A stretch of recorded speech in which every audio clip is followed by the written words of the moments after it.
ইন্নাল্লাহা লা ইয়াযলিমুন নাসা শাইআ, আল্লাহ তাআলা বান্দার উপরে কোনো প্রকার জুলুম করেন না। ওয়ালাকিন্নান নাসা আনফুসাহুম ইয়াযলিমুন, বরং তারা নিজেরাই নিজেদের উপরে জুলুম করে। আল্লাহ তাআলা কি বলেন যে আল্লাহ তাআলা বান্দার উপরে কোনো রকমের জুলুম করেন না, বরং বান্দা নিজেরাই নিজেদের উপরে জুলুম করে। জুলুম একটি মস্ত বড় পাপ, ভয়ঙ্কর পাপ। যে পাপের শাস্তি আল্লাহ তাআলা দুনিয়াতে রেখেছেন, পরকালেও রেখেছেন। জুলুমের অনেক প্রকারভেদ আছে। জুলুম তিন প্রকার। জুলুম তিন প্রকার। এক নম্বর জুলুম যেটা আল্লাহর সাথে করা হয়। দুই নম্বর জুলুম যেটা বান্দা নিজের সাথে করা হয়। তিন নম্বর জুলুম যেটা বান্দা অন্যের উপর করে। এটা হচ্ছে না।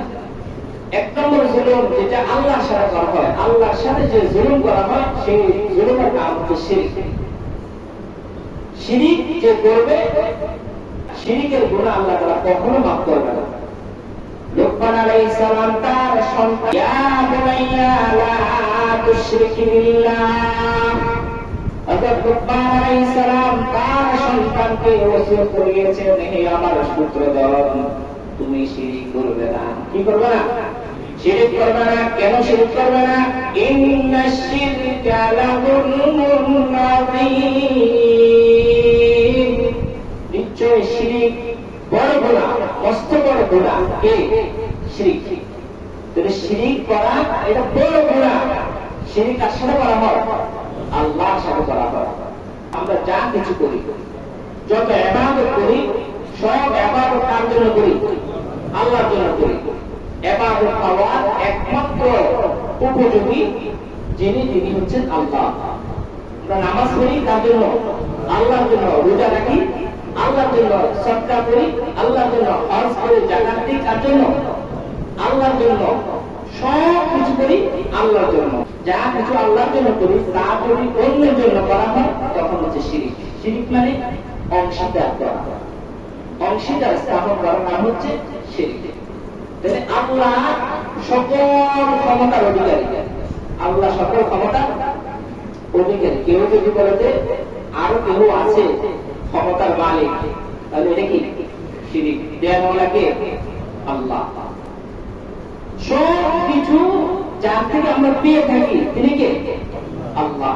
এখন কেউ বিশ্বাস করে যে না, সন্তান দেওয়া আরো কেউ আছে, সম্পদ দেওয়া আরো কেউ আছে। হ্যাঁ, ব্যক্তির কাছ থেকে কেউ যদি সন্তান চায়, হ্যাঁ, ব্যক্তির কাছ থেকে যদি সম্পদ চায়, কোনো কিছু চায়, তাহলে এটা কি? শিরক। তাহলে কেন শিরক? তো যার কাছে চেয়েছে সে দেওয়ার মালিক না, সে দেওয়ার উপযুক্ত নয়। দেওয়ার উপযোগী কে? আল্লাহ। দেনেওয়ালা নেনেওয়ালা সব কিছুর মালিক হচ্ছে আল্লাহ। কেউ যদি আল্লাহর কাছ থেকে না চেয়ে অন্য কারো কাছে চায় তাহলে সে শিরক করেছে। শিরক এটা বড় গুনাহ, এমন গুনাহ যে গুনাহ আল্লাহ তাআলা কখনো ক্ষমা করবে না। দুই নম্বর জুলুম, যে জুলুম বান্দা নিজের উপরে করে। নিজের উপরে যে জুলুম করে, এই জুলুমের গুনাহ আল্লাহ তাআলা চাইলে মাফ করে দিতে পারে, আল্লাহ চাইলে সাজাও দিতে পারে। সেটা কি?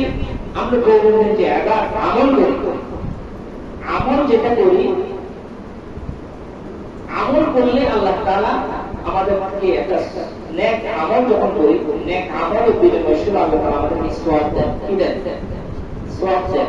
সওয়াবের বিনিময়ে আল্লাহ তাআলা রেখেছেন জান্নাত। আর আল্লাহ তাআলা যে আমল নির্ধারণ করেছে সেই আমল যদি আমরা না করি তাহলে আমরা গুনাহগার হব। কি হব? গুনাহগার হব। তো গুনার কারণে গুনার সাজা স্বরূপ আল্লাহ তাআলা আমাদের জন্য জাহান্নাম রেখেছেন। তো কোন নেক আমল করলে এরকম সওয়াব আমরা ব্যক্তি নিজে পাই। কোন গুনাহ করলেও গুনাহ আমাদের ব্যক্তি নিজেরই হয়। যে সওয়াব করলে নিজের, গুনাহ করলেও বান্দা নিজের। দুই নম্বর জুলুম যেটা আছে সেটা বান্দা নিজের উপরে করে। ইবাদত বন্দেগী আল্লাহ তাআলা যা কিছু আমাদের জন্য হুকুম করেছেন সেটা যদি আমরা না করি তাহলে আমরা নিজেরা নিজেদের উপরে জুলুম করলাম। ওয়া মা যালামাহুম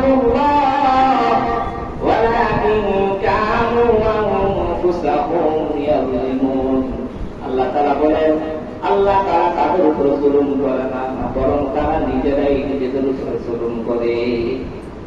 জুলুম তারা নিজেরাই নিজেদের উপর করে, আল্লাহ তাদের উপর জুলুম করে না। আল্লাহ বলছে নামাজ পড়তে, আল্লাহ বলেছে নামাজ পড়তে, সে নামাজ পড়লো না, তো ক্ষতি কার হইল? নিজে হইল। যে নামাজ পড়লো সে তার নিজের ক্ষতি নিজে করলো না, এটা জন্য আল্লাহ অপরাধী। তৃতীয় নম্বর জুলুম, যে জুলুম বান্দা নিজেরা নিজেদের উপর করে, সে জুলুম এবং গুনাহ আল্লাহ চাইলে মাফ করে দিতে পারেন, আল্লাহ চাইলে সাজাও দিতে পারেন। তিন নম্বর জুলুম, যে জুলুম অন্যান্য মাখলুক এবং মানুষের উপরে মানুষ যে জুলুম করে, এটা হচ্ছে তৃতীয় নম্বর জুলুম। এই জুলুম এর গুনাহ আল্লাহ তাআলা ছেড়ে দেন না। ছেড়ে দেন না বলতে সেটার মধ্যে আল্লাহ তাআলা কর্তৃত্ব রাখে না। মুসলিম যদি জালেমকে ক্ষমা না করে, তাহলে আল্লাহ তাআলা ক্ষমা করেন। মুসলিম যদি জালেমকে ক্ষমা করে দেয়, তাহলে আল্লাহ ক্ষমা করে দেয়। মানুষ অন্যের উপরে যে জুলুম করে, একটা হচ্ছে আল্লাহর উপর, আল্লাহর সাথে জুলুম করা, একটা হচ্ছে নিজের সাথে জুলুম করা, আর একটা হচ্ছে অন্যের সাথে জুলুম করা। অন্যের সাথে জুলুম করা, মানুষ মানুষের উপর জুলুম করে, মানুষ অন্যান্য প্রাণীর উপরে জুলুম করে, করে কি করে না? এই অন্যান্য প্রাণীর উপরে যে জুলুম করে, এই গুনাহ আল্লাহ তাআলা ক্ষমা করবে না।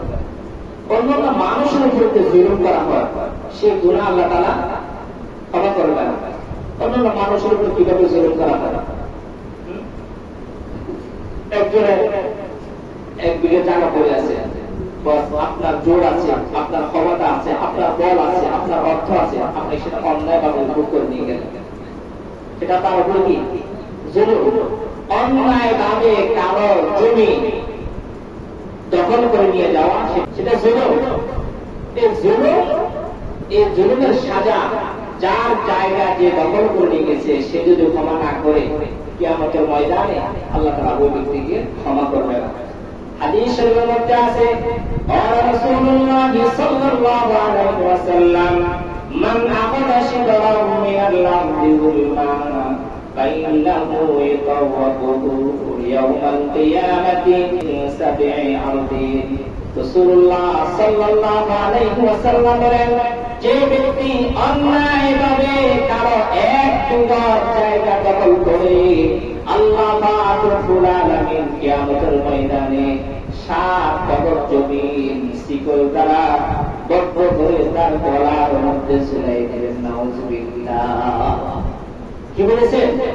কেউ যদি অন্যায়ভাবে তার 1 বিঘা জায়গা, কতটুকু? 1 বিঘা, 1 বিঘা জায়গা থেকে কেউ যদি অন্যায়ভাবে দখল করে, আল্লাহ পাক রব্বুল আলামিন 7 গজ জমি তার গলার মধ্যে ঝুলাই দিবে। যাও, দুনিয়াতে 1 বিঘা দখল করছো, এখন 7 গজ জমি তোমার মালিক বানাই দিছে, যাও তুমি টেনে টেনে এবার কিয়ামতের ময়দানে হাজির হবে। পারবেন? হ্যাঁ, 7 গজ জমি যখন গলার মধ্যে শিকল দ্বারা বেঁধে ঝুলাই দেওয়া হবে, টেনে নিয়ে যাওয়া সম্ভব হবে? হবে না। কিয়ামতের ময়দানে 7 গজ জমিন যদি আপনি টেনে নিতে না পারেন, সতর্ক করুন, বিরত থাকুন, অন্যের সম্পদ লুটপাট করা থেকে বিরত থাকুন। তারপরে অন্যায়ভাবে কারো সম্পদ দখল করা, কি করা? অন্যায়ভাবে কারো সম্পদ দখল করা, লুটতরাজ করা, জান মালের ক্ষয়ক্ষতি করা, টাকা পয়সা আত্মসাৎ করা, এগুলা জুলুম। এগুলা কি জুলুম? কিয়ামতের ময়দানে সবচাইতে জুলুম কি হবে?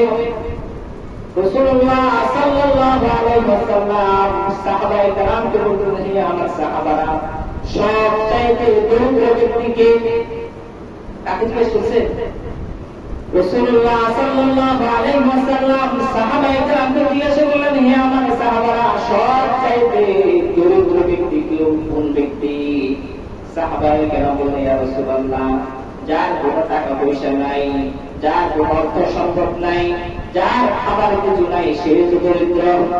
রাসূলুল্লাহ সাল্লাল্লাহু আলাইহি ওয়াসাল্লাম বললেন, হে আমার সাহাবারা, আমার উম্মতের মধ্যে সবচাইতে দরিদ্র ওই ব্যক্তি হবে যে ব্যক্তি কিয়ামতের ময়দানে নামাজের সওয়াব পেতে হবে, যাকাতের সওয়াব নিয়ে উপস্থিত হবে, রোজার সওয়াব নিয়ে উপস্থিত হবে, নেক আমলের সওয়াব নিয়ে উপস্থিত হবে। কিন্তু ওই ব্যক্তি অন্যের উপরে জুলুম করার কারণে, অন্যায় ভাবে হত্যা করার কারণে, অন্যের সম্পদ অন্যায়ভাবে আত্মসাৎ করার কারণে ওই ঋণ পরিশোধ করতে করতে এক পর্যায়ে তার ওই নেক আমলগুলো সব খতম হয়ে যাবে, সব নেক আমল খতম হয়ে যাবে, কিন্তু ওই ঋণ পরিশোধ হবে না। শেষ পর্যন্ত ওই মজলুমের যে গুনাহ ছিল, ওই মজলুমের যে গুনাহ থাকবে, ওই গুনাহগুলা জালেমের গায়ের মধ্যে আল্লাহ তাআলা চাপাইয়া দিবে। তাইলে সবচেয়ে দরিদ্র কে? সবচেয়ে দরিদ্র হচ্ছে ওই ব্যক্তি যে বিশাল নেকির ভান্ডার নিয়ে কিয়ামতের ময়দানে উপস্থিত হবে, কিন্তু সে অন্যের উপর জুলুম করার কারণে, অন্যের হক নষ্ট করার কারণে ওই পাওনা দিতে দিতে দিতে দিতে দিতে দিতে তার নেকি সবগুলো খতম হয়ে যাবে, শেষ হয়ে যাবে। তারপরও দুনিয়াতে যে জুলুম করছে, যে অন্যায় করছে, ওই জুলুমের সাজা, জুলুমের প্রাপ্য তার শেষ হবে না। তারপরে ওই বান্দা তো ক্ষমা করার ছাড়া আল্লাহ ক্ষমা করবে না। 3 নম্বর জুলুমের কথা কোনটা বললাম, যে মজলুম ক্ষমা করা ছাড়া আল্লাহ ক্ষমা করবে না। তার তো প্রাপ্য শেষ হয় নাই, শেষ পর্যন্ত আল্লাহ পাক রব্বুল আলামিন বলবেন যে তোমার যে পাপ আছে, পাপগুলো তাকে দিয়ে দাও। পাপগুলো যখন তাকে দিয়ে দিবে, তখন দেখা যাবে বিশাল নেকির ভান্ডার যে ছিল, সে জান্নাতে ছিল, কিন্তু এখন সে হবে জাহান্নামী। আর ওই মজলুম, সে যদিও জাহান্নামে ছিল, দুনিয়াতে মজলুম থাকার কারণে সে জান্নাতের মালিক হয়ে যায়।